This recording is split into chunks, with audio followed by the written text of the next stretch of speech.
So I wanted to share a perspective that's not my own on the passive income system that I created in this course, and I'm going to just ask a few questions here.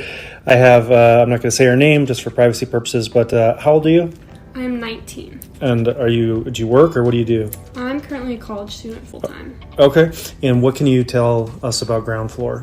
So pretty much it's an option to invest money in real estate property, and when you invest, they give you a certain return on your money after the project has been done.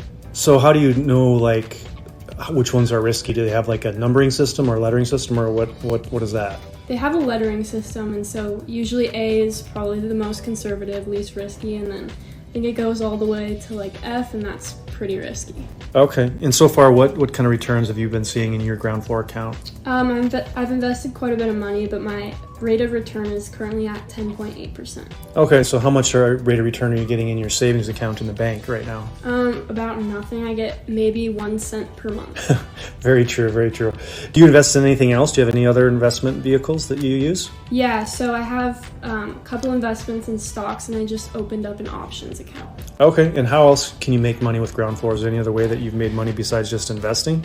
Yeah, so I usually refer my friends to open up an account, and when they start investing, we both get $50. That's pretty cool.